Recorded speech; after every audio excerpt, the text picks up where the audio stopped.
Então, vamos lá, estamos gravando, retornando, então. Esse é o primeiro slide. Hoje, 13 de abril de 2022, uma quarta-feira da Semana Santa. Então, voltando, nós vamos pegar uns conceitos da parte geral do direito civil para dar uma revisada, a fim de que a gente utilize esses conceitos lá no direito ambiental, ok? Então, o primeiro conceito que nós vamos pegar na parte geral é saber qual é o conceito jurídico de coisa e qual é o conceito jurídico de bem. Esse bem é um bem jurídico.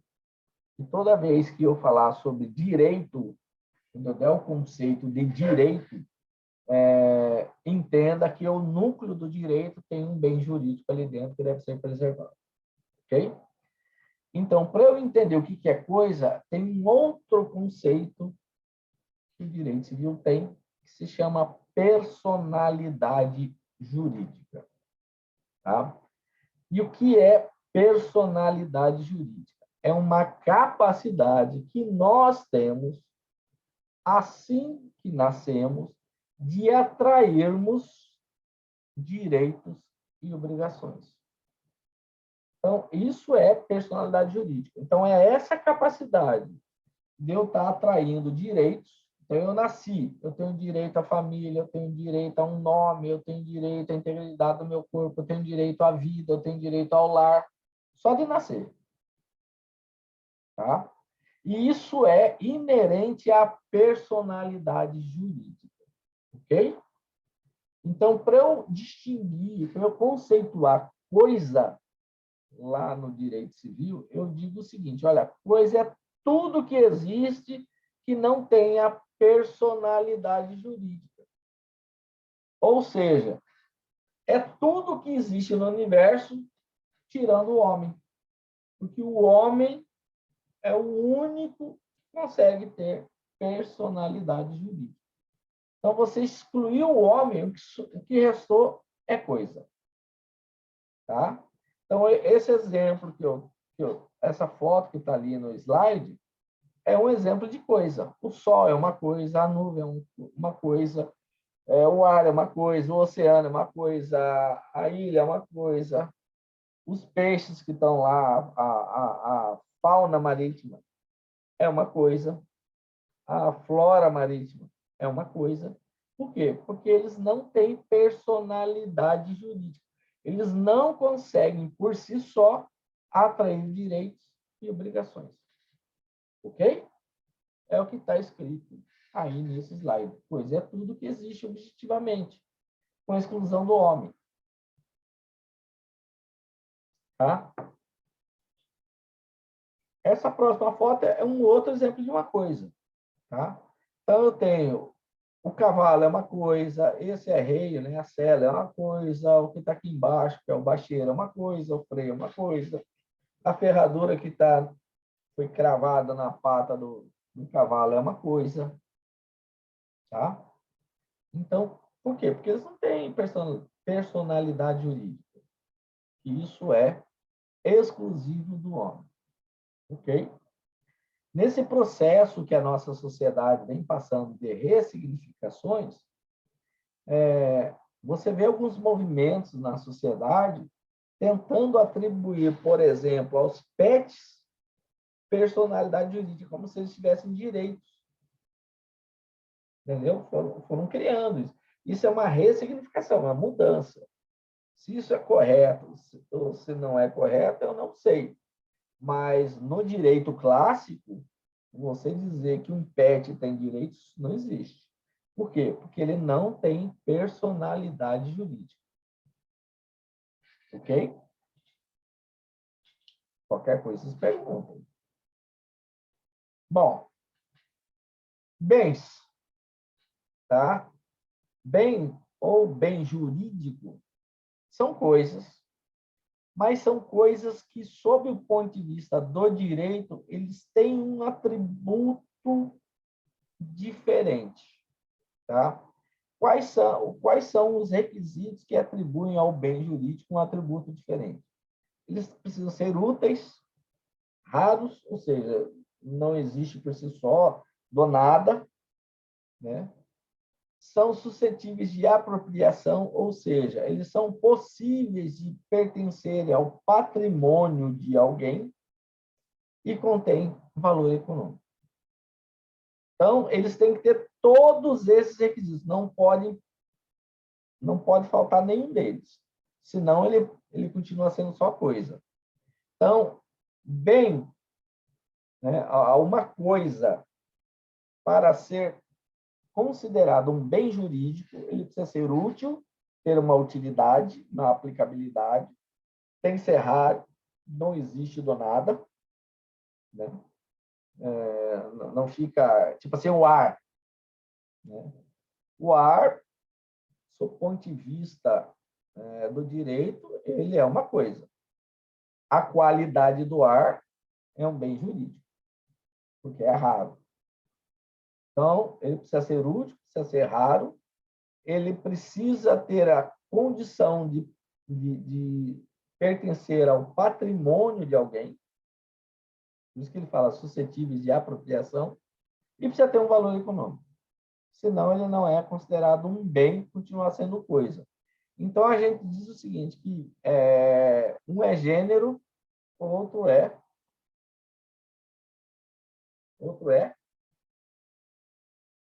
vou deixar em interrogação. Então, por exemplo, aqui é um bem jurídico. Tá? Então, você não vê esse automóvel aparecendo do nada. Ele teve que ter sido fabricado, né? As peças tiveram que ter sido incorporadas. Então, ele é útil, porque ele se presta a transportar alguém. Ele é raro, porque ele não dá em qualquer lugar. Ele pode participar do patrimônio de alguém, alguém pode comprá-lo ou vendê-lo, e ele tem um valor econômico. Tá?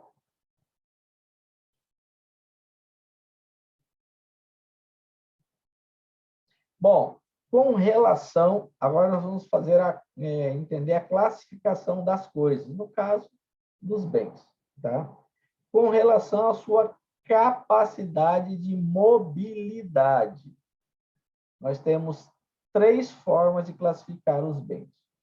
O primeiro são os bens imóveis. Tá? Quem é que traz essa definição? O artigo 79 do Código Civil.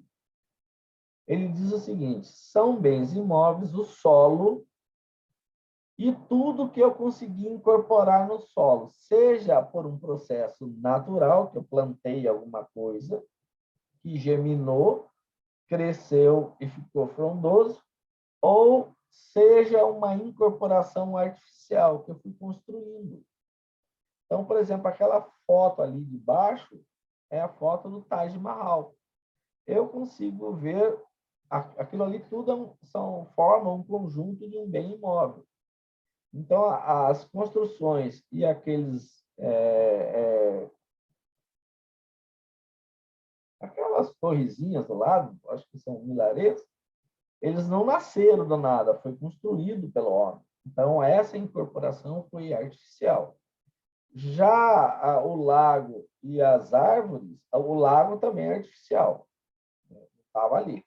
Mas as árvores, a incorporação foi natural. Elas foram plantadas e elas foram crescendo. Então, todo aquele solo, terreno, onde foi construído o Taj Mahal, tudo isso aí é o conceito de bem imóvel. Por quê? Porque ele não consegue se movimentar, ele fica fixo.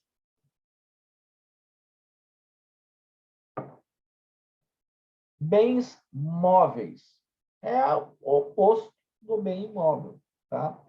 Ele consegue se movimentar, seja por força própria, ou seja, por força externa, sem perder a sua substância, as suas características físicas, sem perder o seu valor econômico, a sua função, né? E, inclusive, no artigo 82 do Código Civil, diz que as energias exploradas economicamente são consideradas bens móveis. Isso aí foi uma saída que o legislador encontrou no Brasil para que os estados pudessem cobrar ICMS sobre a energia elétrica. Tá? Porque energia não é bem, né? Energia, ela não tem, você não pode classificar energia nem como algo sólido, nem como algo gasoso, nem como algo líquido. Energia é calor, ele não tem matéria. E se ele não tem matéria, ele não consegue se locomover. E o ICMS é um tributo que incide sobre bens móveis. Ora, se a energia não pode se locomover, sob o ponto de vista de ser nem sólido, nem líquido, nem gasoso, né? Então a legislação entrou dentro da física e mudou a física. E ninguém reclamou com isso. Por isso que nós pagamos ICMS sobre energia elétrica. Ok? Bom, então esse é um exemplo, um relógio. Tá? Então, um relógio é um bem móvel. Você põe no seu pulso e você leva ele para onde você quiser, ele continua funcionando, com todas as suas características, com todas as suas funcionalidades, e não perde o seu valor econômico. Ok? Veja que sempre eu falo em valor econômico. Porque se perder o valor econômico, se ele se movimentar e perder o valor econômico, talvez ele deixe de ser um bem móvel. Tá? Então, isso é macetinho para derrubar pessoas no concurso. E semoventes são os animais. Tá? Sejam eles selvagens, domesticados ou domésticos. Existe uma diferença entre domesticados e domésticos, tá, pessoal? Então, tipo assim, os patinhos que estão aqui, eles são domésticos. Desde que eles nascem, eles conseguem viver em companhia do homem. Agora, cavalo, por exemplo, todo cavalo que nasce, ele é selvagem. Para ele conseguir se submeter aos desígnios dos homens, ele precisa passar pela doma. Ele precisa ser domesticado. Senão, ele não aceita a montaria, não aceita nada. E existem animais que, mesmo que você queira domesticá-los, eles não vão aceitar. Tá? Você pode criar uma onça, mas ela não vai deixar de ser onça. Pega ela desde filhotinho, um dia, ela vai lembrar que ela é onça e que você é uma caça. E ela pode te devorar.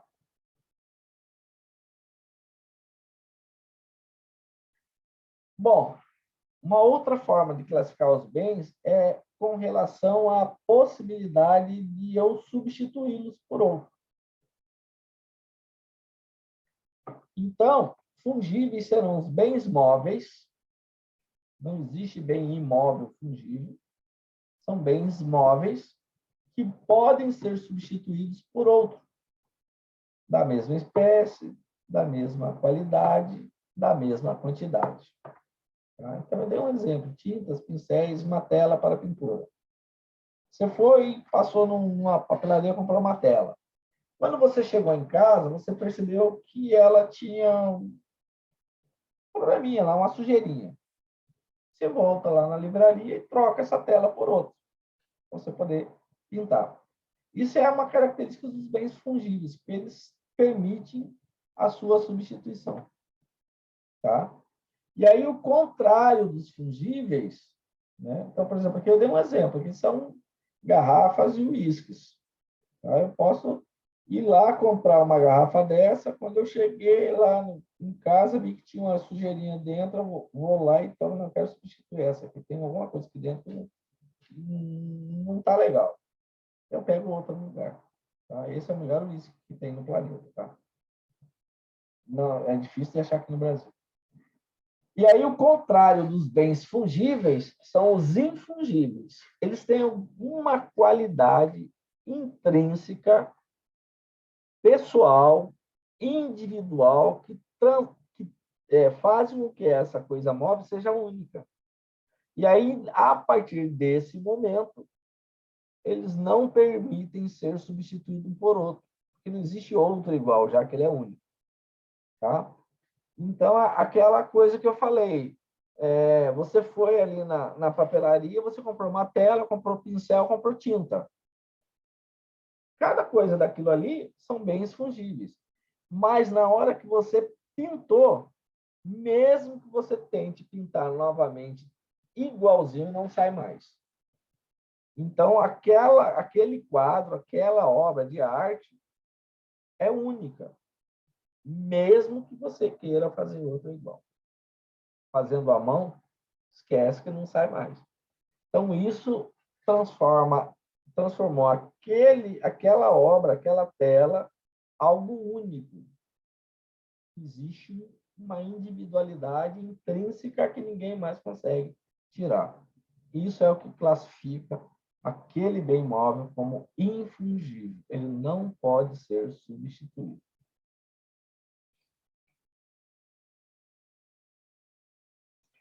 Bom, com relação à sua utilização, é uma outra forma de eu classificar as coisas. Tá? Bens consumíveis são aqueles que, tão logo eu comece a usá-lo, usufruí-lo, ele vai desaparecer. Então, você chegou num restaurante, comprou uma lagosta e você começa a fazer a sua refeição com a lagosta.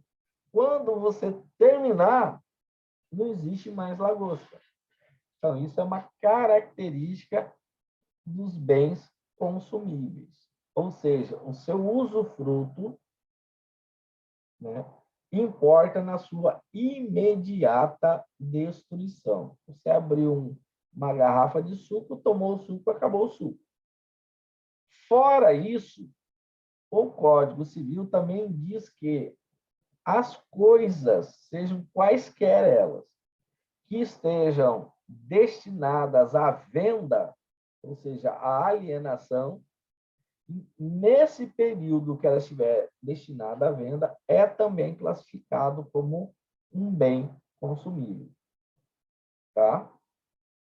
Isso vai fazer uma diferença que na hora que a gente for entender os bens não consumíveis, vai fazer sentido isso que eu falei. Bens não consumíveis são bens que a sua utilização não importa na sua imediata destruição. Tá? Então, por exemplo, você comprou um carro. Se saiu da concessionária e está andando com o carro, ele não destrói, a não ser que você entre debaixo de uma carreta. Né? Então, a pegadinha aqui é imediata destruição. Um almoço, você foi servido, você começou a almoçar e imediatamente ele vai ser destruído. Vai consumi-lo. Já o carro, não. Ele vai durar tanto quanto você tiver a capacidade de bem cuidá-lo. Tá? Mas vocês lembram que eu falei ali que também são considerados bens consumíveis aqueles que estiverem destinados à alienação? Alienação significa venda. Então, esse carro, que quando você comprar, ele é um bem não consumível, naquele instante que ele está lá na concessionária para ser vendido, ele é um bem consumível, ele está no mercado de consumo. Tá? Então, o bem consumível ele tem duas características. Uma, ele está destinado à venda. E outra, a partir do momento que alguém vai usá-lo, depois da venda, ele imediatamente desapareceu. Tá? Tranquilo? Então, num concurso, você pode ter a seguinte pergunta. Pode um bem consumível se transformar em não consumível? Sim. E o carro, quando ele está lá para ser vendido, ele é um bem consumível. Depois que eu comprei, ele passa a ser inconsumível ou não consumível, porque ele não vai ser destruir tão logo eu comece a utilizá-lo. Tá? É tudo macetinho. Bens divisíveis é uma outra forma de você classificar as coisas. Tá? Esse tipo de classificação, eu vou analisar a possibilidade de eu fragmentar um bem. Se eu conseguir dividir esse bem, fragmentar esse bem, e mesmo assim ele continua com a sua mesma substância, não diminuiu consideravelmente seu valor, ele continua tendo a sua finalidade respeitada, eu digo que esse bem é um bem divisível. Eu tenho uma barra de chocolate de 1 quilo. Aí eu falei, eu gosto das minhas alunas lá do terceiro semestre, eu vou dividir em 12 partes. Nós somos 12 participantes aqui, eu vou dividir em 12 pedaços. Isso é uma característica de um bem divisível. Ele continua sendo chocolate, ele não perde o seu valor. Se eu juntar as 12 partes, ele continua ali, né? Ele continua tendo a sua função e ele não se desintegrou. É diferente, por exemplo, de um relógio. Se eu dividir o relógio no meio, ele deixou de ser relógio, porque ele perde a sua função. Se eu arrancar os ponteiros do relógio, dividir lá, foi tirando as peças dele, ele deixa de funcionar, ele perde a sua função. Então, se isso acontecer, ele é um bem indivisível. No exemplo aqui que eu dei, eu coloquei um novilho, né? Que é um boizinho novo. Ele é típico de um bem divisível, porque eu posso matá-lo e fracioná-lo e vender. Eu pago lá, sei lá, R$ 1.000, R$ 600 no novilho, aí mato, tiro o couro, vendo o couro, já ganho uns R$ 200 no couro. Aí eu vou, tiro toda a parte de dentro, limpo a buchada, vendo o bucho com tantos reais, vendo o fígado tantos reais, vendo o coração tantos reais, vendo o rim tantos reais. E vou dividindo as partes dele, quando assusta, eu paguei R$ 600 e fiz 2.000. Então, eu até ganhei dinheiro. Isso é uma característica de um bem divisível. Tá? E aí, o indivisível é a negação, é o oposto do divisível. Tá? Então, mesmo que ele admita ser dividido, mas se ele tiver uma diminuição muito brusca, muito forte de seu valor, ele será um bem indivisível. Tá? Ou, se você tirar uma parte dele, ele deixar de funcionar, também ele será um bem indivisível. Tá aí um exemplo aqui, ó. Tá? Então, aqui na parte de cima, eu tenho uma gleba. Essa gleba, eu resolvi fazer um parcelamento do solo. Fiz um condomínio horizontal aqui. Isso um exemplo de bem divisível. Já esse cara aqui foi campeão brasileiro dessa raça Angus. Ele tem uma característica pessoal que ele vale vivo. Se você matá-lo, ele perde muito valor. Isso aqui vale milhões de reais. Agora, se você matá-lo, a picanha dele é igual a picanha de qualquer outro. Tá? Então, essa é a diferença. Tá? Esse aqui é um bem divisível, esse aqui é um bem indivisível. Embora os dois sejam animais semoventes. Por que que esse cara é indivisível? Porque ele é também infungível. É uma característica dos bens infungíveis. Todo bem infungível, ele é, por si só, indivisível. Se você pegar aquela tela lá de arte que nós vimos da Mona Lisa, e se eu cortar ela no meio, ela perde todo o valor dela.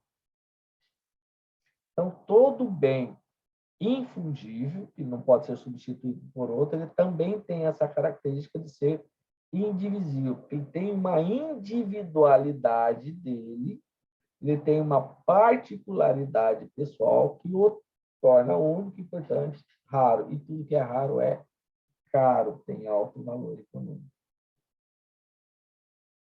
Então, esse boi vale pela sua capacidade de produzir espermas, porque dele sai o melhoramento genético da raça para gerações futuras. sem dizer que o Angus é fantástico. Tá? Curiosidades do professor Alessandro. Nesse desenho aqui de cima, nós temos um zebuíno. Tá? Por que eu sei que é um zebuíno? Porque ele tem esse carinha aqui em cima. Cupim. São raças oriundas da Índia.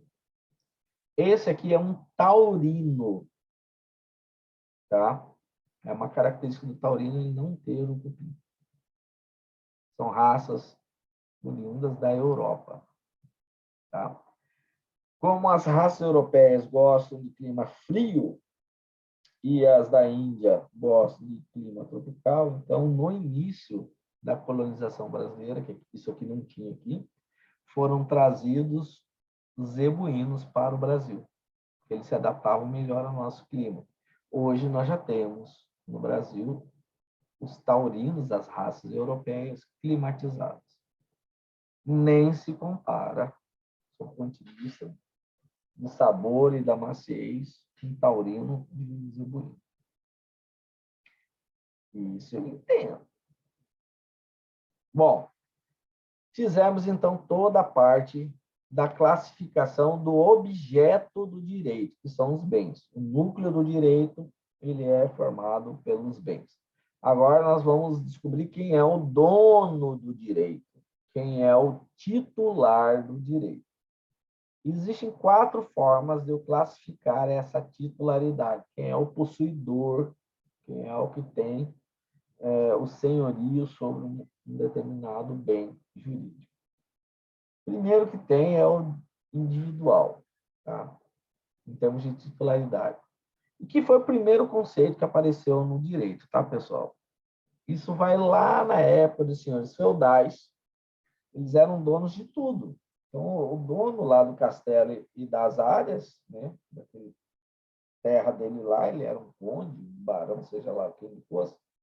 Ele morava no castelo, toda aquela área era dele, e ele deixava os camponeses viver nas suas áreas, e daquilo que os camponeses produzissem, uma parte eles tinham que pagar para o senhor feudal, porque eles usavam a área do cara, normal. Tá? Em contrapartida, o senhor feudal tinha um exército dele que protegia os seus camponeses de saques, de bandas e tudo mais. Okay? Então, bastava um único conceito do direito, do ponto de vista de saber quem era o titular daquela área, quem que era o dono, né, o senhor daquilo ali, com o conceito do direito individual. Tá? Então, essa classificação da titularidade resolvia praticamente tudo naquele momento. Né? Você entrava num lugar lá, você já sabia se tinha um castelo, você sabia que tinha um senhor lá. Então, o direito individual tem essa característica. Né? Todos aqueles bens são vinculados a um único titular. Esse cara, ele é perfeitamente identificável. É o senhor fulano tal, é o príncipe tal, é o barão tal, é o sei lá eu quem tal, tá? Então, todos os direitos, né, ali dentro, inclusive de personalidade, que era o nome, né, a linhagem da família, assim como os direitos de propriedade. Então, por muitos e muitos anos, eu só tinha direitos individuais, porque aquilo ali era suficiente para resolver qualquer dilema que existisse. Se alguém contestasse esse direito individual, declarava guerra. Se ele vencesse a guerra, ele ia lá e se acampava daquele feudo. Se ele perdesse a guerra, quem venceu a guerra se aí ia tomar aquele feudo do que perdeu a guerra e aumentar, né, e expandir os seus domínios. Tá? Mas esse conceito resolvia qualquer que fosse o dilema. Bom, individuais homogêneos. Tá? Esse é, talvez, um dos conceitos mais novos mais novos. Tá? Como que surge esse conceito e hoje ele é aplicado? Ele vai sair da necessidade de se ter uma solução única, como se fosse uma solução ao nível de direito individual, mas para um coletivo de pessoas, para um grupo de pessoas que juntas experimentaram um prejuízo muito forte. Vou explicar. Tá? Existe uma característica em princípios de direito no processo civil de que o juiz ele tem algumas digamos assim, como que eu vou falar? Ele tem algumas proteções do ponto de vista da sua atuação. Tá? Entre as suas proteções está o princípio da livre convicção do juiz. O que é isso, professor? O princípio da livre convicção do juiz diz o seguinte: ele pode julgar a ação, na verdade, ele tem que julgar a ação, mas de acordo com a sua livre convicção. Ele não deve, ou não deveria, se submeter a nenhum tipo de sugestão ou constrangimento. Ele vai pesquisar os fatos que o autor falou, que o réu falou, vai dar oportunidade para o réu e para o autor provar os fatos que eles alegam, e, a partir disso, ele forma a sua convicção e decide. Tá? Então, esse é o princípio da livre convicção do juiz. E isso funcionou muito bem durante muitos anos, até quando começou a aparecer esse tipo de situação. Um grupo de pessoas, uma categoria de pessoas que experimentavam prejuízos de um fato comum, de uma origem comum. Tá? E que são prejuízos essencialmente individuais. Tá? Vou dar um exemplo bem claro. Caiu um avião. Morreu todo mundo. Caiu um avião lá na China, morreu todo mundo. Tá? 170 pessoas. 170 famílias. Todas as famílias entram com pedido de indenização contra a companhia aérea, contra o fabricante do avião, seja lá quem for. Vamos imaginar que existam lá na comarca, lá onde está se discutindo essa indenização, 10 juízes. Entraram 170 ações, elas são sorteadas, então, muito provavelmente, cada juiz vai receber 17 processos. Em razão do princípio da livre convicção do juiz, cada juiz vai julgar de acordo com seu entendimento. E eu posso ter 10 decisões diferentes para essas 170 famílias. Isso gera para a sociedade uma sensação de injustiça ou de não justiça. Explico por quê. Vamos imaginar que o juiz 1, nos seus 17 processos, ele reconheceu a falha mecânica ou a falha do piloto, ou as duas. Então, portanto, ele reconhece um ato ilícito, condena a companhia aérea a indenizar todos os prejuízos materiais e mais R$100 mil de danos morais. O juiz 2 vai na mesma linha. Considera que uma falha mecânica, uma falha humana, condena a companhia aérea e fixa o dano moral em R$20 mil. O juiz 3 diz que não deu para provar, não ficou provado que foi uma falha mecânica, nem que foi uma falha humana. Havia indício, mas não tinha uma certeza. E absolve a companhia aérea. Então, eu já vou parar por aqui. Não vou nem falar dos outros 7. Então, eu tive 3 decisões diferentes. Para a sociedade ou para aquelas famílias, o juiz A foi o cara mais justo do mundo. O juiz 3, o juiz C, foi o mais injusto, embora ele tenha decidido de acordo com as livres convicções dele, ele decidiu certinho. O fato do juiz decidir não quer dizer que você tem que concordar com ele, você recorre. Ok? Para evitar esse tipo de situação, criou-se esse conceito de individuais homogêneos. Como que você faz? Caiu o avião, cria-se uma associação das vítimas do voo número tal. Essa associação entra com uma ação contra a companhia aérea, tá? E a solução que for dada nessa ação vai atingir todas as 170 famílias. Ou os associados, vamos supor, que não foram 170, 163 se associaram. 7 vão discutir do ponto de vista do direito individual. Então, para isso que foi criado esse conceito de individuais homogêneos. Tá? São individuais, mas que têm uma situação que os tornam homogêneos, que é esse prejuízo.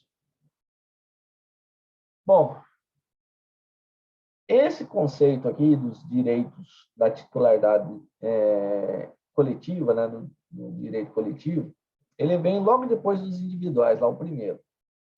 Quando 2 ou 3 senhores feudais resolveram se unir para vender trigo para um reino lá, qualquer. Tá? Sozinho eu não tinha a quantidade de trigo suficiente para atender aquele reino, né? Mas se eu juntasse com mais outros 2 e vendesse para eles, a gente conseguiria ter sucesso nessa venda e ganhar dinheiro para investir cada um no seu feudo. Então, veja que a partir desse momento, o conceito de direito individual, de titularidade individual, já não resolvia mais o problema. Porque eu tinha uma gama de produto, né, de bens, mas que não pertenciam a uma só pessoa, pertenciam a 3. Tá? Então, o direito à titularidade coletiva, ela está vinculada a um grupo de pessoas identificáveis ou identificada, decorre de uma situação jurídica. Qual é a situação jurídica de fato? Eu precisei juntar pessoas para vender uma quantidade suficiente, senão eu não iria conseguir atrair aquele reino para comprar aquele produto. Tá? E eles são indivisíveis, porque na hora que eu vender 100 mil toneladas de trigo, são 100 mil toneladas de trigo, ainda que eu coloquei só 30 mil. Um outro colocou 40 mil e outro colocou mais 30 mil. Só que, sob o ponto de vista do negócio, são 100 mil toneladas. Tá? E os difusos? Esse é o que vai aparecer no direito ambiental, a UFA de Bastantão. Tá? Como é que aparece esse conceito? É quando eu tenho um bem jurídico, mas que eu não consigo identificar quem é o titular, porque ele ultrapassa a individualidade das pessoas. Ele é um objeto indivisível, o titular é indeterminado e decorre de uma circunstância de fato. O que é isso, professor? Por exemplo, o ar. O ar não é nada. Né? É uma coisa. Ninguém pode ser dono do ar. Né? Porque para ser um bem, ele tem que ser raro, suscetível de ser apropriado, participar de uma propriedade de alguém, tem que ter um valor econômico e uma função. O ar, por si só, não tem isso. Agora, a qualidade do ar, opa, eu respiro o ar. E eu não quero respirar o ar com fumaça ou com gás tóxico. E quem é o titular da qualidade do ar? Todos nós. Mas quem é todos nós? Todos nós, o povo. eu não consigo identificar, ele ultrapassa a individualidade, né? Ele é indivisível, eu não consigo dividir a qualidade do ar. A qualidade do ar tem que ser nossa. Ela não tem divisão, não tem uma qualidade boa ou uma qualidade ruim, é uma qualidade, né? Qualidade da água, né? A qualidade.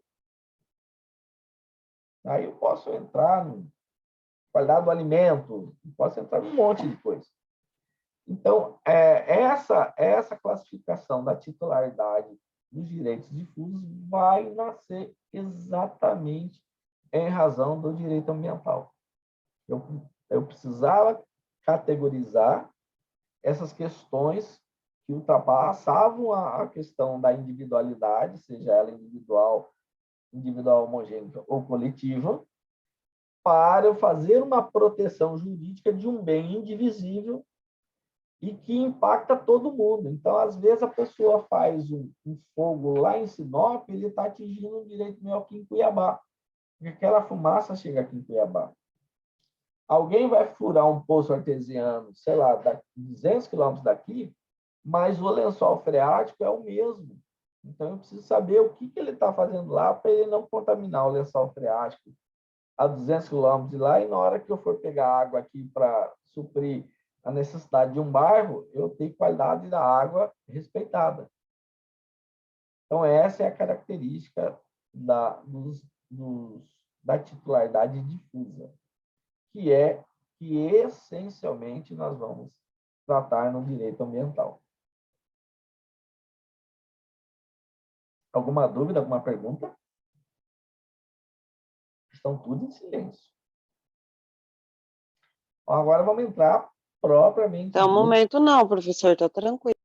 Que bom. Então, agora nós vamos entrar no direito ambiental propriamente dito. Ele tem uma base, tem um alicerce. Tá? Aonde que está o alicerce do direito ambiental brasileiro? Está na nossa Constituição Federal. Tá?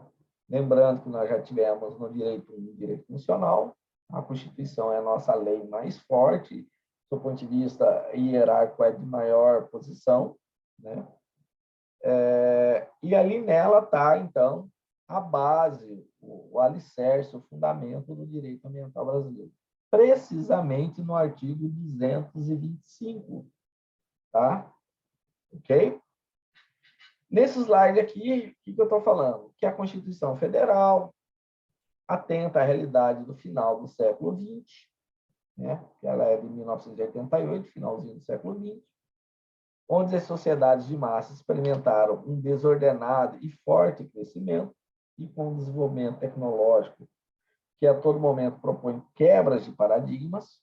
A tecnologia faz isso, ela vai nos mudando, né? Em 1988, esquece de existir celular. Estava começando, estava gatinhando. Acho que nem tinha 88. Né? Se eu falar em internet, esquece. Não existia isso. Tá?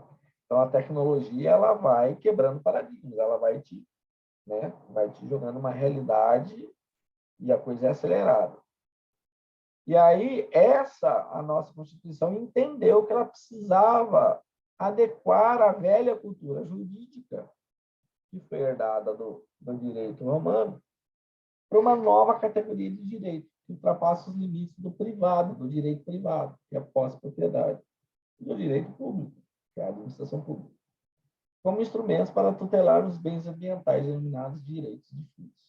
Tá? Essa é a ideia, se você for ler o que os doutrinadores falam, nesse artigo 225, eles estão justificando esse direito, esse artigo número 225 da Constituição, em razão dessa motivação.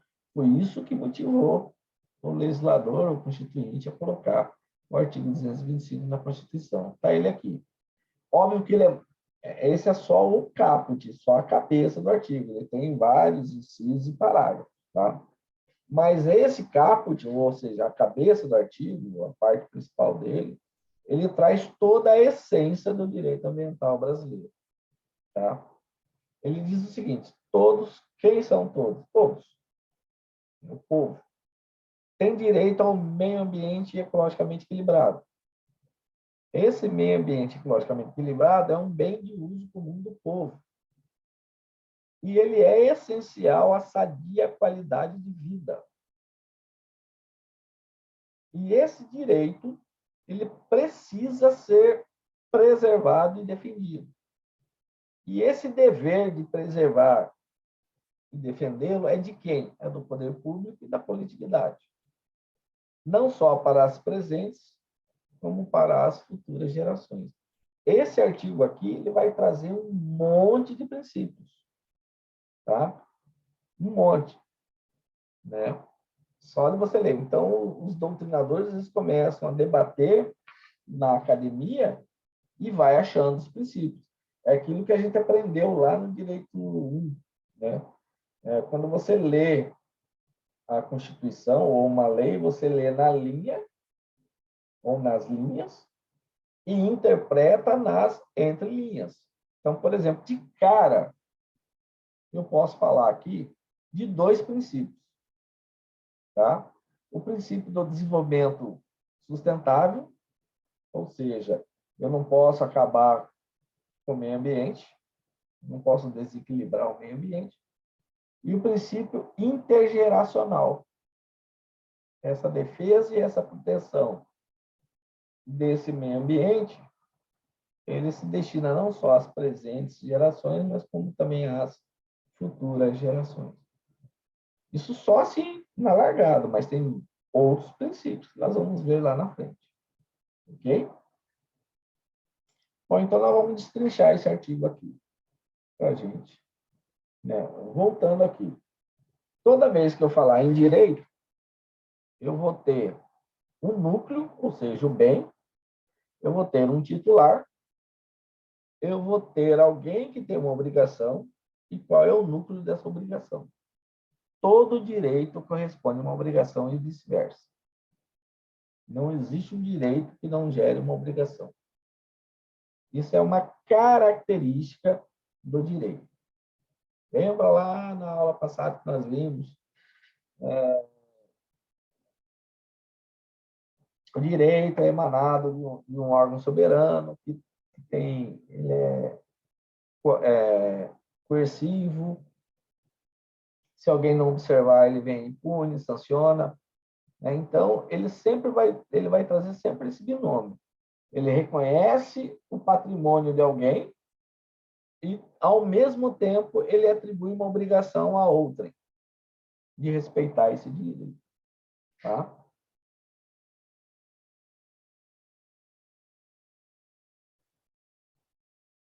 Então, aqui, ó, eu vou voltar lá. Tá? Primeira coisa que nós temos que ver. Se eu falo de direito, e ele está falando aqui de direito,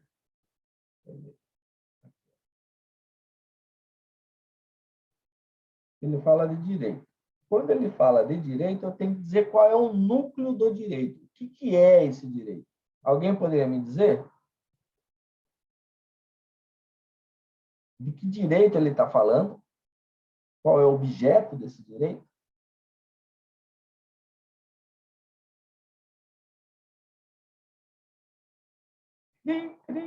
Alguém arrisca?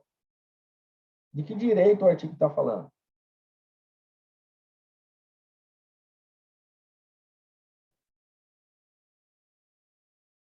Na Flávia? Anaís? Professor, eu acho que é assim. É o meio ambiente em que a gente vive. É a melhor qualidade, que a gente usufrui no dia a dia sem estar prejudicando ele. Beleza. Alguém mais quer comentar o que a Ana Flávia falou? Jéssica?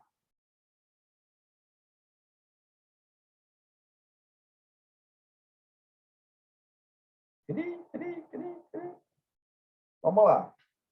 Quando eu vou ler, ele está se referindo ao direito. Eu tenho que identificar qual é o direito. Tá? Normalmente, quando eu faço essa pergunta, me falam meio ambiente. Mas não é só isso. É meio ambiente ecologicamente equilibrado. Esse é o direito. Então, quando ele está falando aqui do direito, ele está se referindo ao meio ambiente ecologicamente equilibrado. Esse é o núcleo. Esse é o bem jurídico que está sendo protegido, que a gente fala tutelado.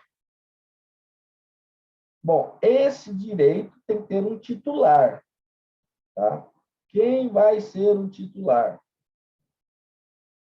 Quem que você acha que é o titular desse direito?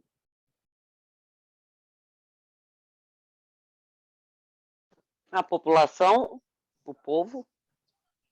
Exatamente, você acertou. É esse cara aqui, ó. Todos. Esse é o titular, tá? Eu vou até escrever aqui, ó. Titular. Todos. Tá?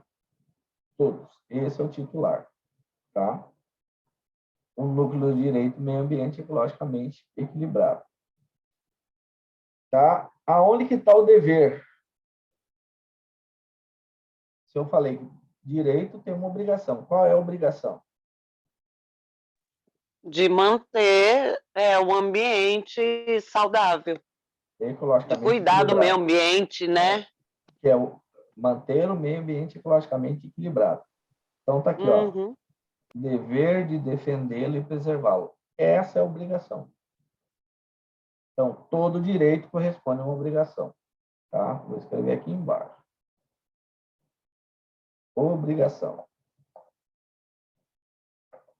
Isso é bom que nos ensina a interpretar, tá? Então, aqui eu tenho direito. Qual é o direito? Eu vou até escrever aqui, ó. Esse é o núcleo do direito. O núcleo do direito. Tá? Então, núcleo do direito, meio ambiente ecologicamente equilibrado. Quem é o titular? Todos. Qual é a obrigação que esse direito gera? Dever defendê-lo e preservá-lo. Vou defender e preservar o quê? O meio ambiente ecologicamente equilibrado. Quem é que está obrigado a fazer isso? Alguém sabe? Está indo bem, Ana Flávia. Essa obrigação... Todos, a sociedade. É uma obrigação da sociedade. Na verdade, aqui, ó, tá tudo aqui no texto, ó. Poder público. Deixa eu tocar no texto. Essa, não. Aqui.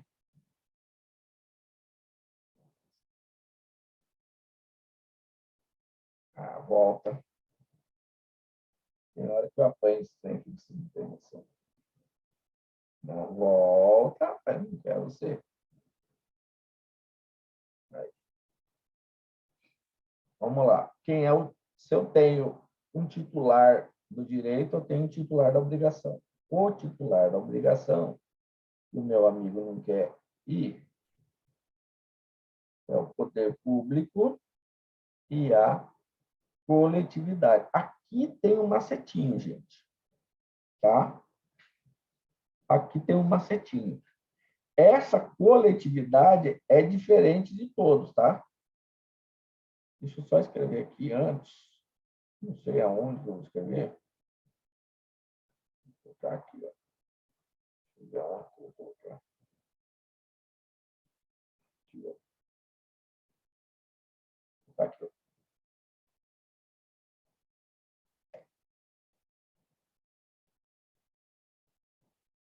Titular da obrigação. Tá?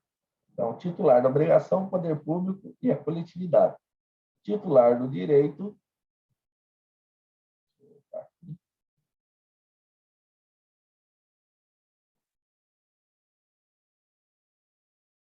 Mas eu vou falar uma coisa para você.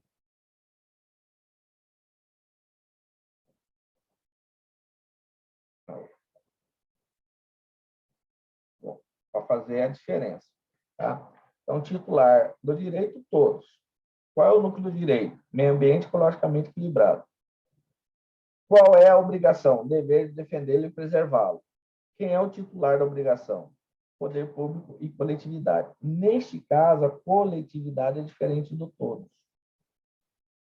vou explicar a diferença dos dois, tá? Certa feita, houve uma invasão.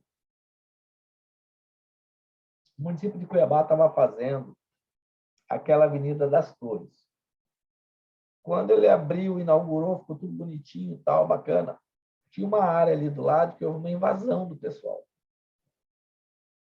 Imediatamente, o Ministério Público entrou com uma ação contra o município e os invasores. Tá?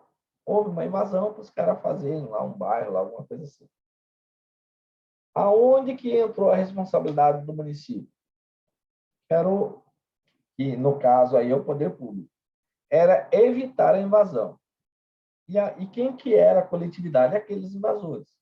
Eles foram obrigados a saírem do lugar, o município em cima deles. As árvores que eles derrubaram, eles tiveram que replantar, recuperar toda a degradação que eles fizeram. Vocês entenderam a diferença, então, de coletividade de todos? Então, a coletividade é aquele grupo pequeno de pessoas que foram lá e desequilibraram o meio ambiente ali. Causaram desequilíbrio ambiental. Ok? Conseguimos, então, enxergar tudo isso daí nesse artigo? O núcleo do direito, o titular do direito, o núcleo da obrigação e o titular da obrigação. Bacana? Podemos ir para frente? Então, vamos limpar aqui, senão esse troço fica em todos os slides. Essa parte é sensacional, se a gente conseguir entender bem ela, tá? O Fiorillo faz essa interpretação aqui. Fiorillo é um dos autores que a gente usa. Tá? Se você olhar lá no arquivo que eu mandei para vocês, está lá o Fiorillo e está o Edson Milaré. Tá? São os dois clássicos do direito ambiental. Olha o que ele fala, aspas, o artigo 225 estabelece 4 concepções fundamentais no âmbito do direito ambiental. Primeiro, de que todos têm direito ao meio ambiente ecologicamente equilibrado.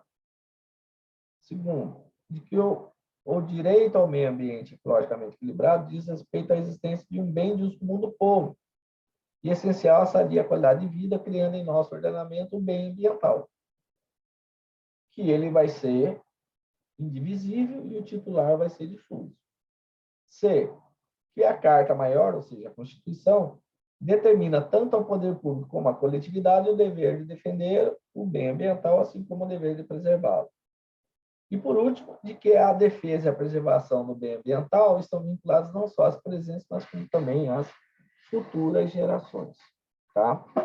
Então, essa é a interpretação que o Fiorillo fala. Né?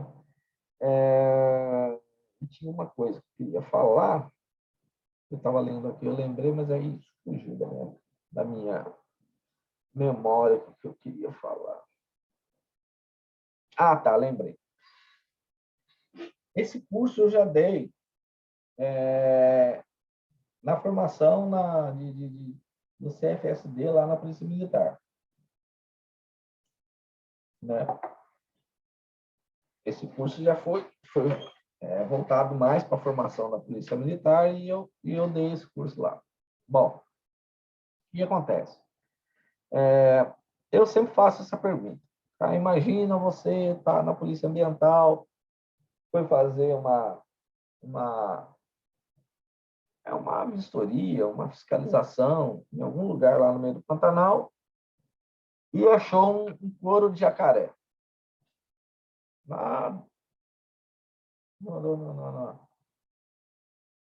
Num barraquinho lá do tio lá que mora lá, que é um pescador lá, um ribeirinho.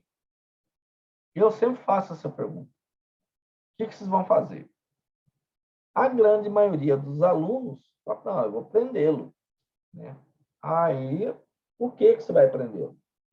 Porque ele cometeu... Ribeirinho não pode, Ribeirinho ele tem já a autorização, né? Não é isso. Não. Aí eu perguntava, por que você vai prender? Porque ele cometeu um crime ambiental. Qual crime ambiental? Ele matou um jacaré. Tá, mas qual é o objeto do direito? Não, proteção do meio ambiente. Então, tá. Aí eu entro direto, volto lá no direito, lá no artigo 225 da Constituição. Tá. Esse jacaré que ele matou, ele desequilibrou o meio ambiente, do ponto de vista da ecologia? Porque o núcleo do direito não é o jacaré por si só. Olha aqui, ó. Qual que é o núcleo? Meio ambiente ecologicamente equilibrado. Ora, se esse jacaré que ele matou desequilibrar aquele meio ambiente, aí ele cometeu um crime ambiental. Se não desequilibrar, ele não cometeu um crime ambiental.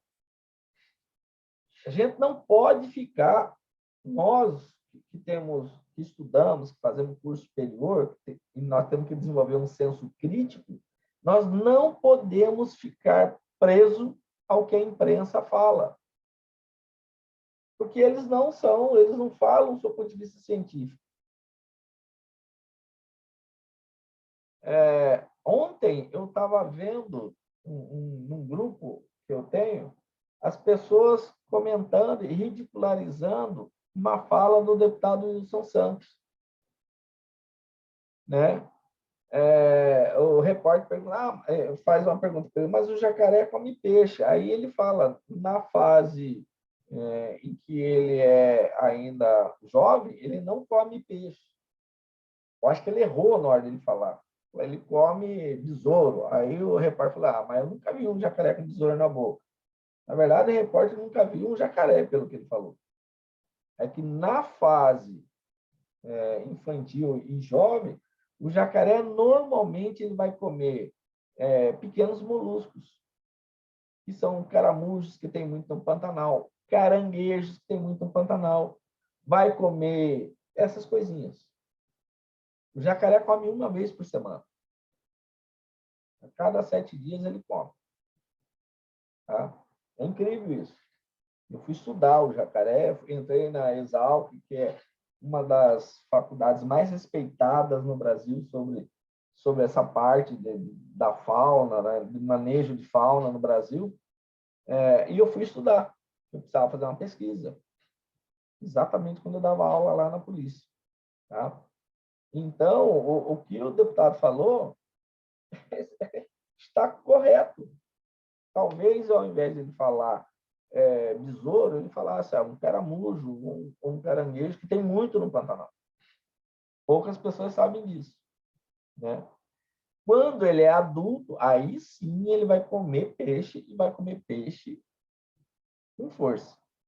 Ele come 7% do peso dele, uma vez por semana. Num cálculo que eu fiz em cima de dados das universidades, por semana, são 14 mil toneladas de peixe que os jacarés comem, pelo menos até uns 4 anos atrás, que eu fiz estudo, agora deve ser maior, porque a população de jacaré aumentou, no Pantanal de Mato Grosso, fora o que rola lá no Mato Grosso do Sul. Tá? Então, e aí eu comentei com eles, olha, o que o deputado está falando não é besteira, não. Talvez vocês estão deixando a mídia falar na cabeça de vocês. E talvez não seja isso. Tá? Então, toma cuidado com a mídia, tá, gente? Eu vi num canal de televisão, agora, recente, está passando aí, uma propaganda do próprio canal sobre a necessidade da gente cuidar do lixo que a gente produz. E ele fala que o Brasil é o terceiro maior produtor de lixo do mundo. E ele fala isso, ele não diz fonte, ele não diz nada. É impossível o Brasil ser o terceiro produtor de lixo do mundo. É impossível. Tá? E vou dizer por quê.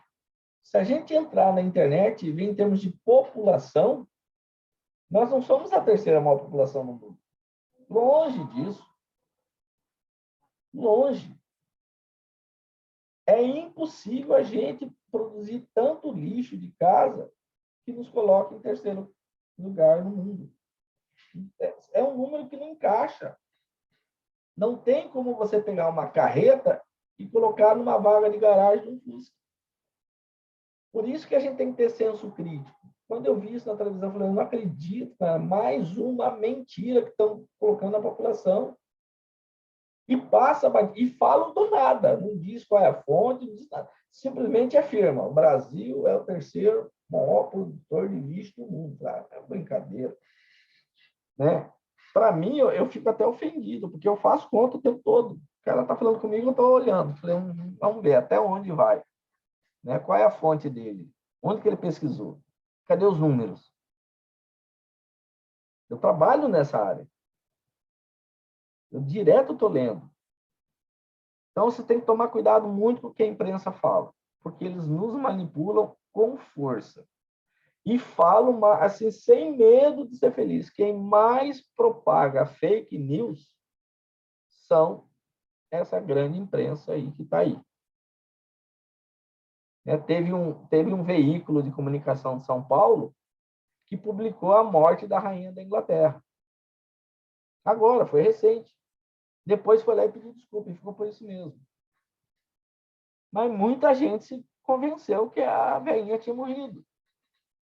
Então, nós que fazemos curso superior, nós temos que desenvolver senso crítico, para a gente não ser manipulado.